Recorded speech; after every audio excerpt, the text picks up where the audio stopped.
Os oceanos são extremamente importantes para o planeta, pois a vida se originou neles. São eles os grandes produtores de oxigênio, regulam a temperatura do planeta e interferem na dinâmica da atmosférica, e diferenciam tipos climáticos.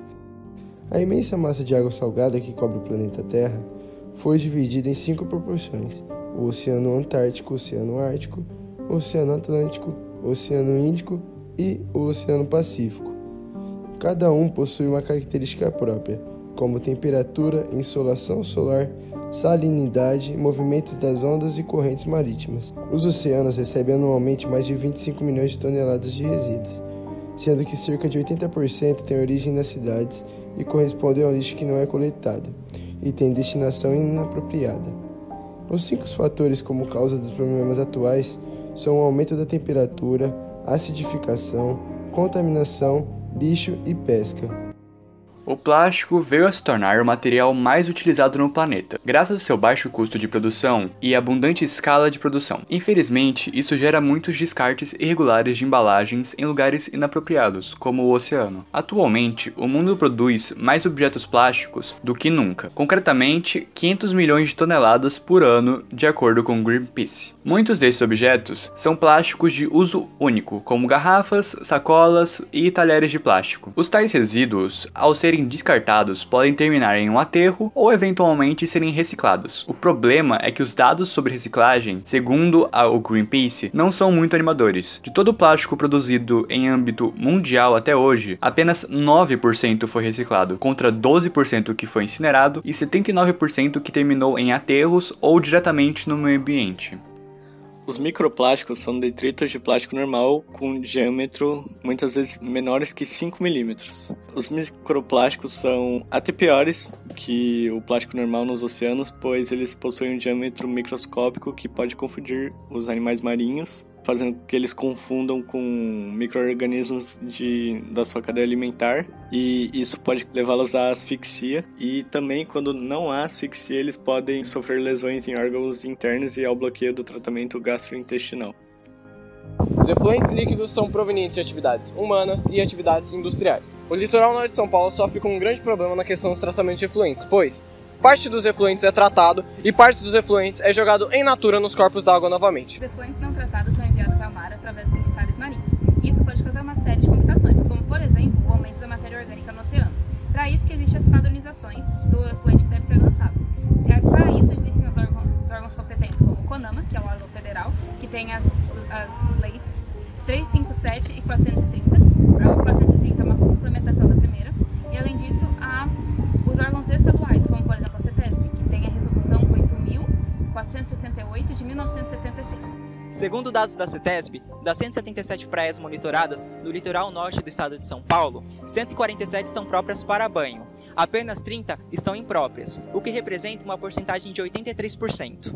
A falta de saneamento básico, além de afetar a saúde da população, ela também interfere em sua renda mensal, pois, segundo os dados do Instituto Trata Brasil, por ano, 217 mil trabalhadores precisam se afastar de suas atividades. E segundo dados do G1, as crianças são as mais afetadas, na faixa etária entre 1 a 6 anos de idade. O litoral norte já tem planos para ampliação da estação de tratamento de esgoto, como Ubatuba já iniciou uma obra de ampliação da estação de tratamento de esgoto que até 2028 os índices subirão de 51% para 96% da cobertura da cidade. A estação elevatória de esgotos Tamoios também será ampliada, permitindo 8 mil novas ligações que, somadas às já existentes, beneficiará 13 mil residências. Você sabia que toda energia renovável que não emite substâncias poluidoras é denominada energia limpa? As grandes apostas para a substituição da matriz energética das nações industrializadas são a solar, eólica, geotérmica, maremotriz, biomassa e hidráulica. O petróleo e gás, combustíveis fósseis, ainda são o meio de geração de energia mais utilizados no mundo atualmente. Porém, pode-se dizer que o futuro dessa matriz será de desuso, pois se tem incentivos a procurar fontes mais baratas, limpas e inesgotáveis. Porém, o petróleo ainda é usado em larga escala e o processo de desuso levará um tempo. O transporte e armazenamento do petróleo e gás são grandes atividades realizadas no litoral norte de São Paulo, operadas pela Petrobras e sua subsidiária Transpetro, e o gasoduto de Mexilhão enviando gás até Caraguatatuba. Uma problemática dessa fonte é o fator de não ser limpa, pois sua queima completa e incompleta emite gases poluentes como dióxido de carbono e monóxido de carbono. Hoje me perguntaram qual que é a melhor tipo de energia aqui para o litoral. Temos várias realidades aqui, mas eu posso afirmar hoje que a nossa melhor opção energética é a solar. Qualquer dia a gente gera energia porque a gente não gera energia a partir do sol pleno, e sim a partir da luminosidade. A ideia da energia solar é abastecer de uma forma diluída, que cada um tenha a sua própria geração de energia e essa energia possa ser gerada e distribuída localmente. Então eu acredito que essa seja sim o maior potencial energético da região, seja o sol. E a gente tem, claro, outras fontes como a de ondas ou de vento, só que elas são inconstantes, né? Nas épocas onde você não tem, por exemplo, um período de ondas ou um período de ventos, você não tem a geração de energia. Já o sol, ele é constante. Todos têm, dentro das suas necessidades, um espaço para a geração de energia solar. O Porto de São Sebastião, ou Companhia Docas, está localizado na costa do litoral norte do estado de São Paulo, na cidade de São Sebastião. Atualmente ele é administrado pela Companhia Docas.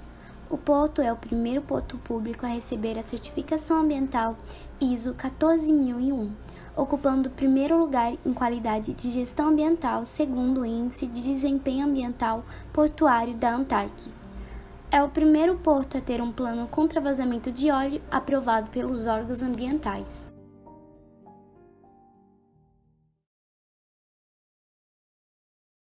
A parte ambiental ela tem que estar tudo em dia, senão a gente não consegue essa licença. 11 programas de monitoramento, fora outros itens que ela cobra, que não são programas de monitoramento. Se a gente não cumprir isso, o porto não funciona e, consequentemente, os operadores não operam lá dentro. E também, atrelado ao funcionamento do porto, existe um sistema de gestão ambiental. Então, esse sistema de gestão ambiental, ele vai controlar todas as atividades portuárias que ocorrem tanto pela empresa, que é a Companhia Docas, quanto pelos outros operadores. Então, constantemente, a gente está tentando verificar da maneira mais acirrada possível como os procedimentos de todos, tanto internos quanto externos, estão sendo realizados. Porto, a visão de vocês da nossa cidade, tanto pelo lado econômico quanto pelo lado ambiental. A gente sabe que aqui em São Sebastião só tem a Petrobras e o Porto de São Sebastião. O São Sebastião, acredito eu, que pega uma grande parcela do pessoal da cidade. Então, a matéria de economia é muito importante. Poxa, e ambiental também, né? Porque a gente que trabalha aqui, a gente sabe quanto a gente luta para a parte ambiental. Tá super legal. Nós somos, na realidade, hoje, o Porto funciona como um fiscal. Eu já vi, acho que a atividade portuária de São Sebastião, acho que é o segundo ou terceiro maior empregador dos habitantes de São Sebastião. Que é Petrobras, Porto e Prefeitura. Depois tem comércio. Então, assim, economicamente é muito importante aqui na região. Né? O Porto funciona como um fiscal, como se fosse um condomínio. Nós aqui, o pessoal do meio ambiente, a gente fica fiscalizando os operadores portuários. Então, o nosso papel é esse, de cobrar que o meio ambiente esteja cada dia melhor. Não aconteça, não vá nada para a água, não vá nada para o ar. Tá? Então, para isso também tem a empresa DTA que faz esse monitoramento todo. E acho que é importante falar também que quando a gente pensa do ponto de vista econômico, o porto, existe uma série de outros serviços e produtos, né, que precisam estar na cidade para que o porto funcione. Então, quando você fala porto como algo importante do ponto de vista econômico, não é só o porto, né? Junto com ele traz uma série de outros empregos, né, e modalidades econômicas que só estão aqui por causa do porto, né? E conectando isso com a parte ambiental, né, o fato dessa estrutura do porto estar aqui como um porto público, como a Dade falou, ele colabora para que haja esse tipo de trabalho que é necessário para o transporte e para a geração de emprego, e para o transporte de cargas na geração de emprego e, consequentemente, que se tenha controle para que nenhuma dessas atividades esteja gerando algum tipo de impacto, né, ambiental. Além da poluição portuária, As grandes embarcações causam outro efeito negativo, a bioinvasão.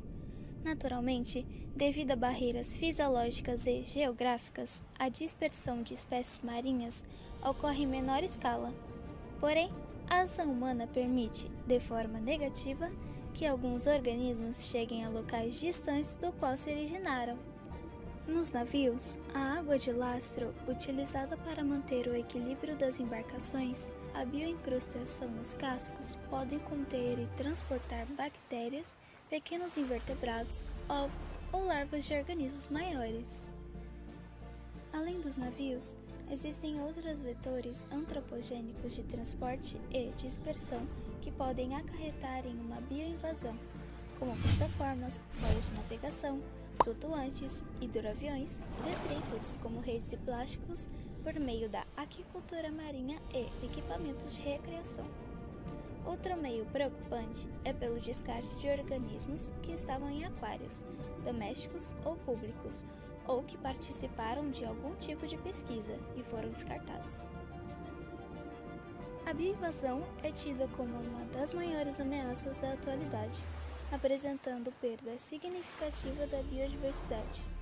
As espécies exóticas invasoras contribuíram, desde o ano 1600, com 39% das extinções de animais cujas causas são conhecidas. Dentre os itens que compõem a Agenda 21, a proteção à biodiversidade é de alta prioridade para o Brasil, pois a costa brasileira, devido à sua extensão, é rica em biomas costeiros que abrangem diferentes condições que possibilitam a produção e reprodução de espécies invasoras. Segundo o Informe sobre as espécies exóticas invasoras marinhas no Brasil, publicado pelo Ministério do Meio Ambiente, o molusco invasor Bicolor Purse Oyster, originário do Caribe, teve seu primeiro registro em 1984 na praia de Barecaçaba, São Sebastião. Outro bioinvasor que também é encontrado em São Sebastião é o coral-sol, que chegou à costa do país por uma embarcação petrolífera nos anos de 1980. E o principal impacto que essas espécies causam é uma mudança na estrutura da comunidade e competição por espécies nativas, competição com espécies nativas. Então, essas espécies invasoras, elas têm um crescimento muito rápido, uma reprodução rápida, né, principalmente em comparação com as espécies que a gente tem aqui. Então elas ocupam rapidamente todo o substrato, né, disponível e competem por espaço com espécies de corais nativas, incluindo espécies endêmicas. Para tentar controlar essas espécies é principalmente o manejo manual. Então esse manejo tem sido feito em algumas áreas onde o coral ainda não domina, ainda não ocupa uma extensão muito grande, né, dos locais. Isso é feito prioritariamente em unidades de conservação. Então aqui na nossa região, por exemplo, a gente tem o arquipélago de Alcatrazes, que tem a ocorrência das duas espécies e que faz expedições de manejo, né, expedições voltadas para a retirada do coral-sol, e já foram retiradas uma quantidade muito grande de coral-sol da região ali. Isso sempre feito com essa remoção manual, que é feita com uma marreta e uma talhadeira. Então a gente vai lá, posiciona uma talhadeira na base da colônia, dá uma batidinha e sai a colônia inteira. E isso ajuda muito a prevenir a expansão populacional, né? A prevenir que esses corais ocupem todo o ambiente disponível. A bioinvasão pode alterar todo o metabolismo do ecossistema. Um exemplo disso é a maré vermelha, que é causada por dinoflagelados, algas microscópicas, que são produtoras de toxinas. A ocupação intensa e desordenada das cidades litorâneas causa maior escoamento de esgotos domésticos e industriais não tratados, que acarretam em uma grande oferta de alimento para esses micro-organismos.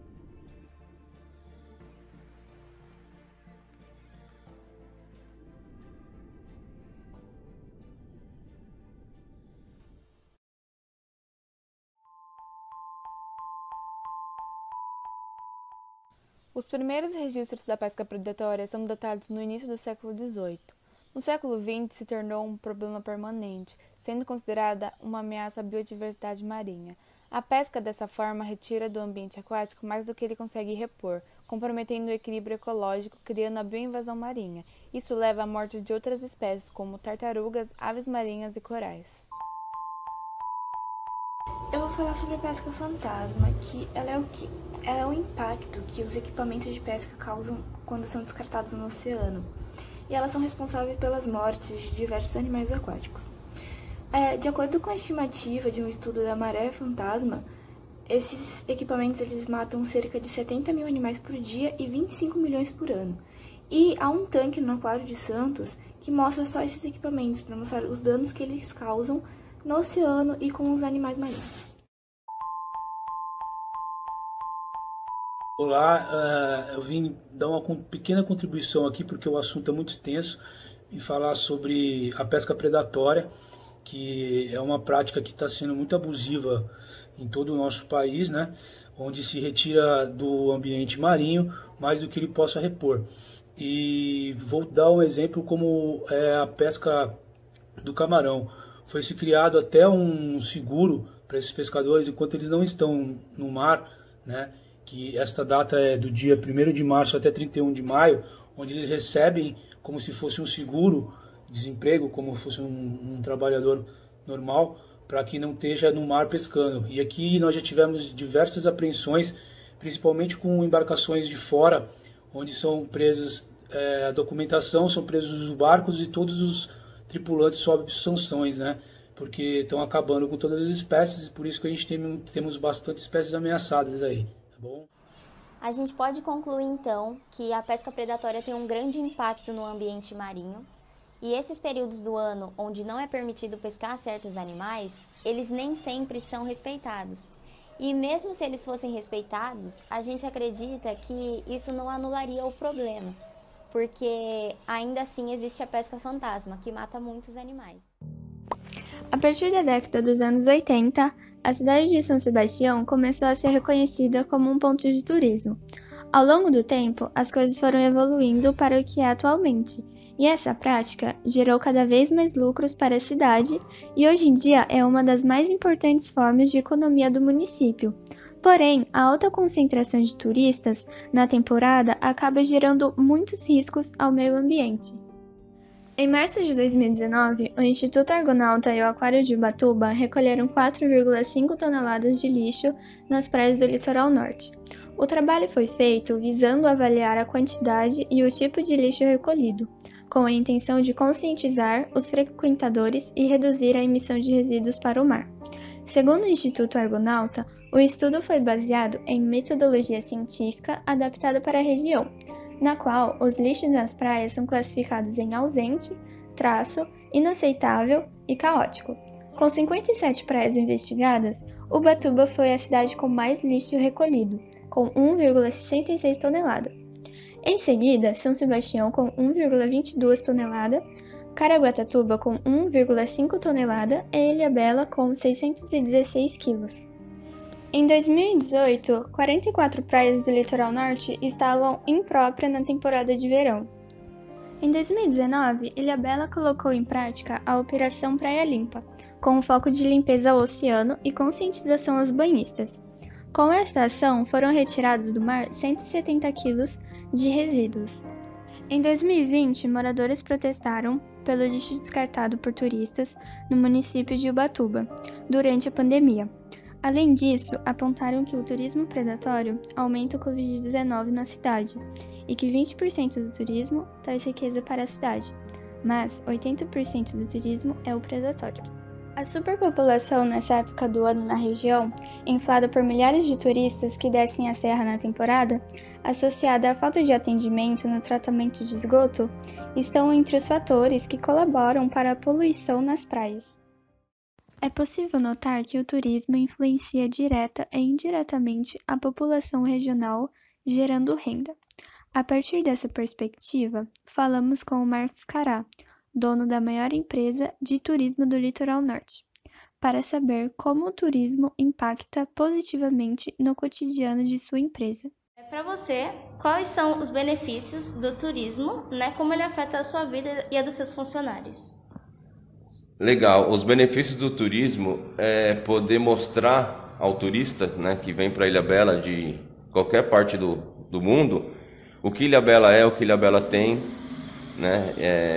Acho que esse é o principal fator que nos leva Essa satisfação do nosso segmento de trabalhar com turismo. Sabe? Isso dá um prazer muito grande para a gente estar fazendo um trabalho sustentável em Ilhabela, conscientização, palestras em todos os passeios, aonde fale para os turistas que não pode jogar lixo na trilha, que não pode fumar na trilha, que, sabe, mostrando o que pode e o que não pode. Isso não tem preço, né? Pessoas ao redor do mundo gastam muito dinheiro para vir até as nossas praias do litoral norte e conhecer nossa cultura, costumes e paisagens. Porém, para nós cidadãos de São Sebastião, as riquezas da nossa cidade passam despercebidas no nosso dia a dia. A partir de agora, é importante darmos valor à natureza, para que a geração futura veja o mar tão belo como vemos hoje.